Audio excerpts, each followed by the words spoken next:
하나님은 택하신 백성들을 끝까지 책임지시는 분입니다. 믿습니까? 우리 앞길에 아무리 커다란 장애물이 있고 함정이 있고 험산 줄령이 도사리고 있어도 하나님께서는 반드시 머리털 하나도 상하지 않도록 우리를 지키시고 가장 안전하고 빠른 길로 인도해 주십니다. 중요한 건 믿는 거죠. 믿고 따라가면 역사가 일어납니다.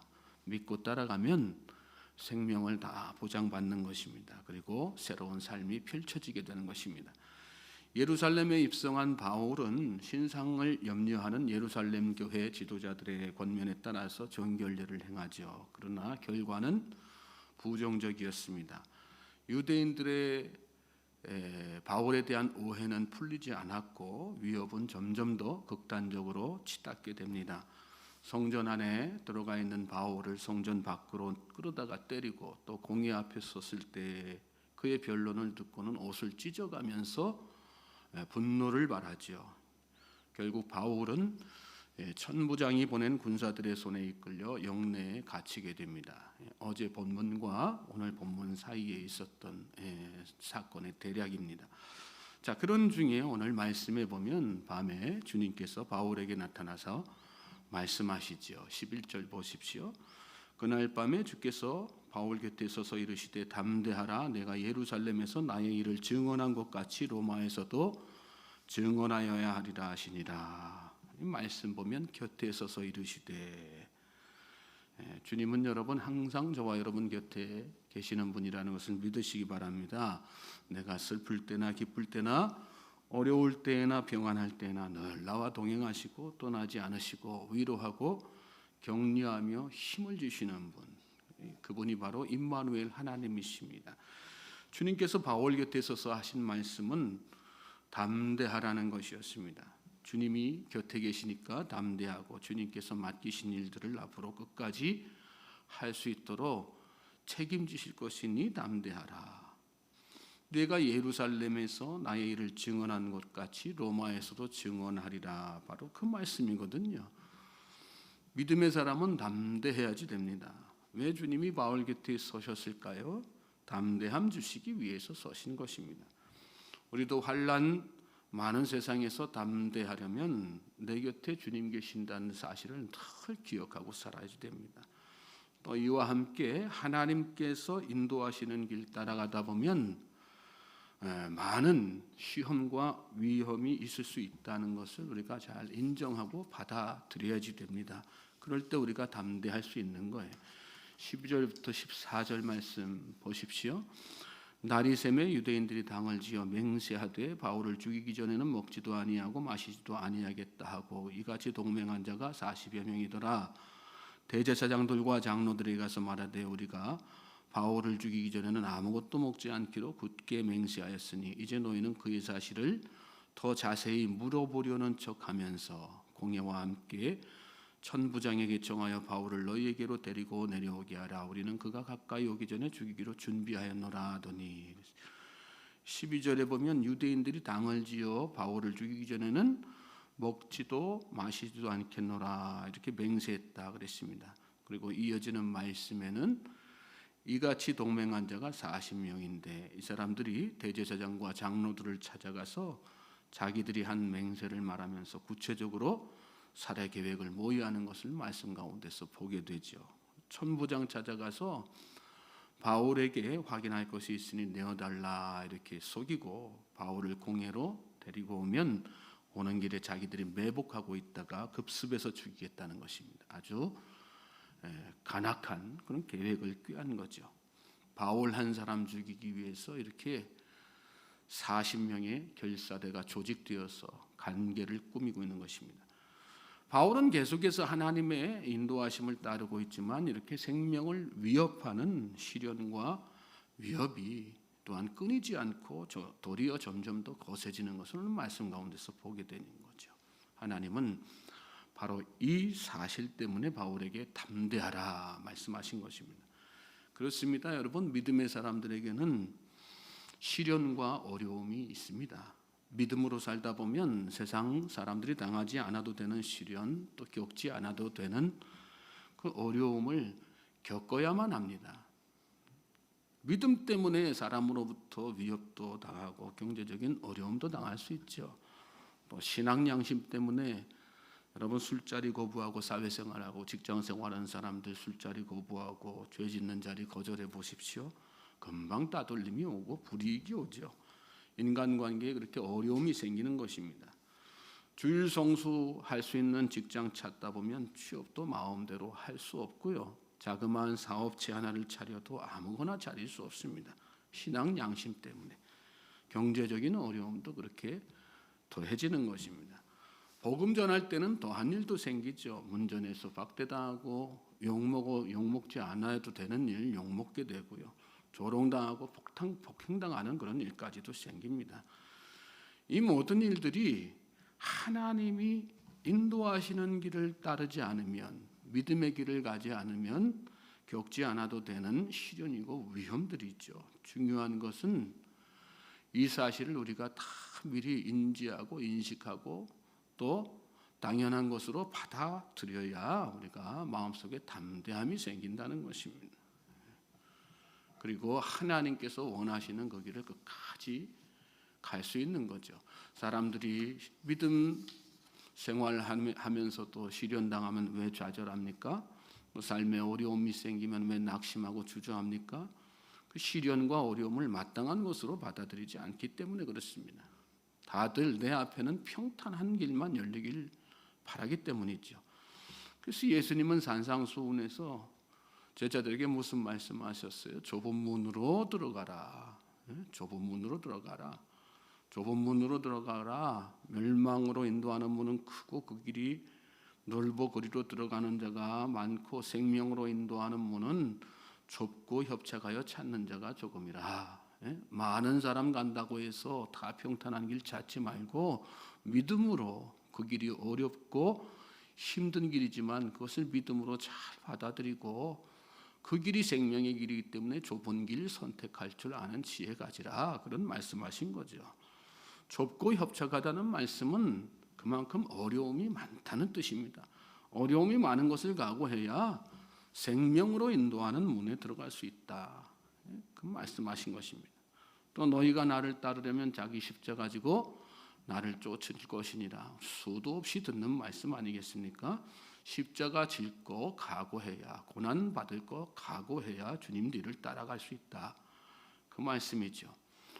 또 디모데후서 4장 5절에는 그러나 너는 모든 일에 신중하여 고난을 받으며 전도자의 일을 하며 내 직무를 다하라. 이런 말씀도 나와요.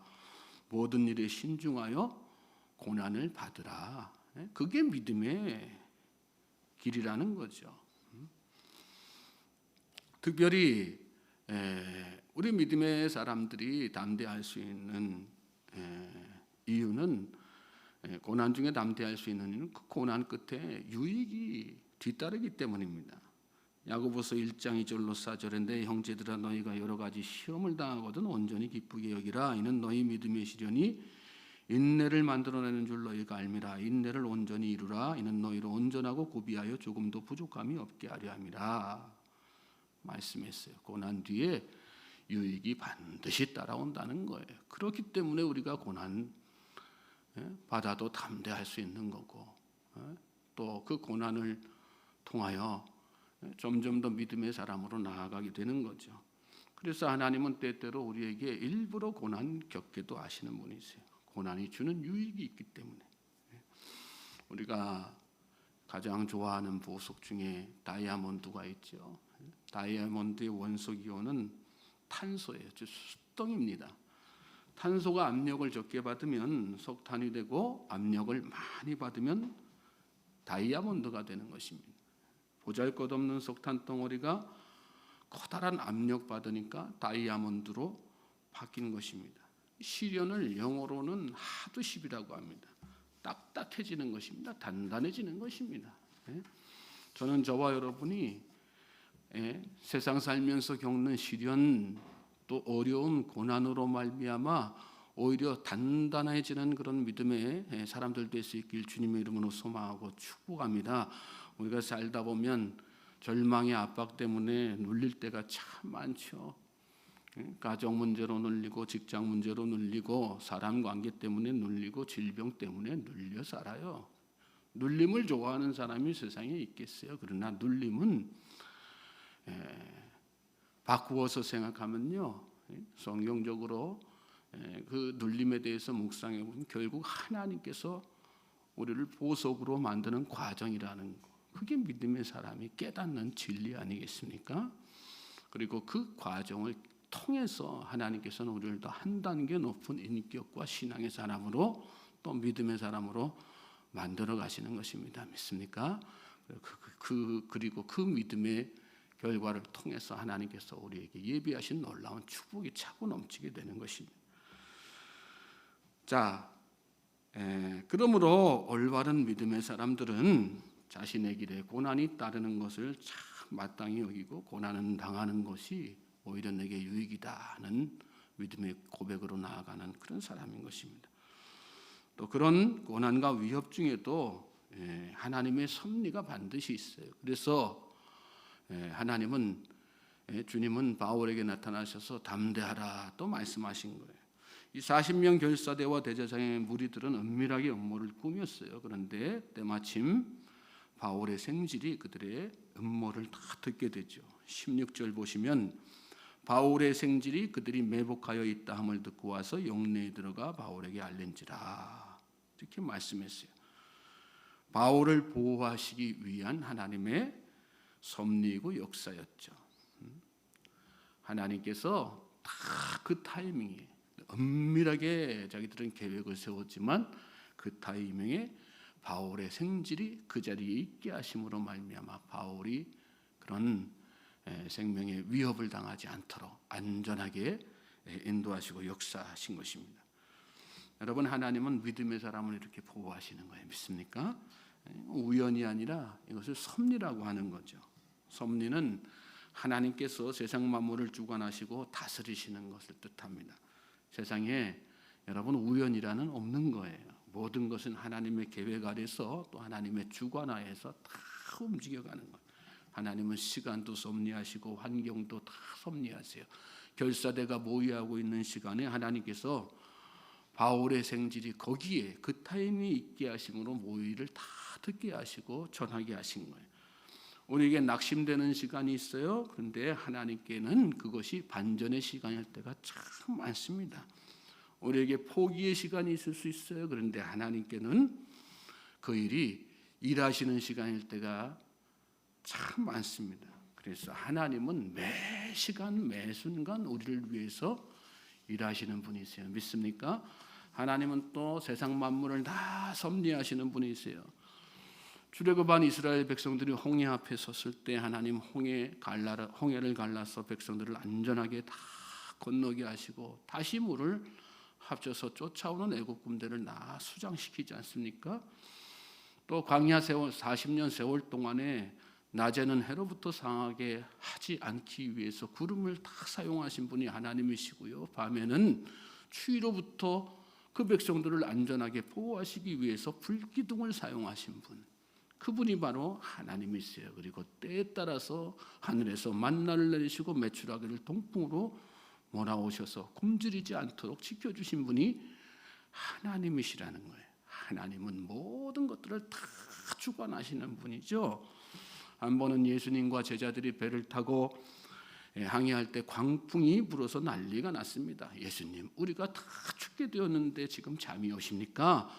배 고물에서 주무시던 예수님이 제자들의 성화에 일어나서 바람과 바다를 그 즉시 꾸짖으셨어요. 그러니까 어떻게 됩니까? 바람과 바다가 한순간에 다 잠잠해지지 않습니까?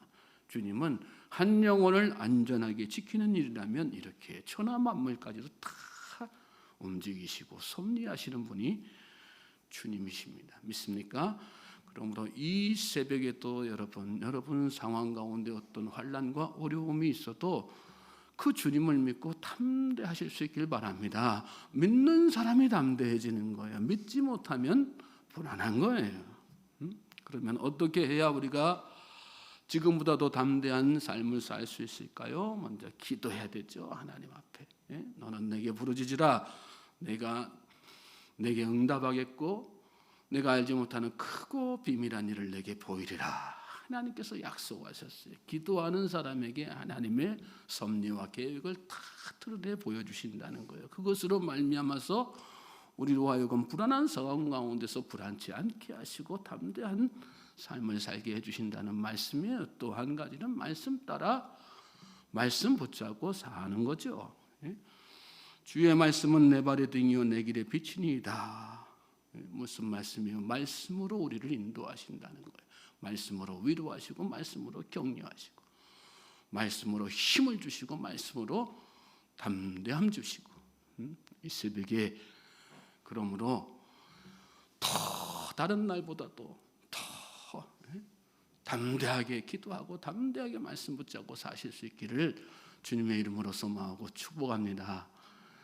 그 어떤 날보다 하나님 오늘 제가 담대하게 살게 해주십시오. 여러분이 지금 그 어떤 때보다 더 어렵고 힘든 상황이 있습니까? 그러므로 더 기도하고 더 말씀으로 나아가고 그래서 하나님께서 주시는 그 담대함으로 평안과 기쁨 누리는 승리하는 이 복된 날 되시기를 주님의 이름으로 소망하고 축복합니다. 하나님은 여러분을 사랑하십니다. 하나님은 여러분을 위로하고 격려하시고 세우셔서 이 하루도 승리하도록 이끌어 주시는 분이십니다. 믿습니까? 그 하나님을 믿고 이 새벽에 열심히 여러분이 가지고 있는 어떤 문제든 여러분을 위축시키는 어떤 환경이든 주님 앞에 다 내려놓고 기도하십시오. 역사가 일어날 줄로 믿습니다.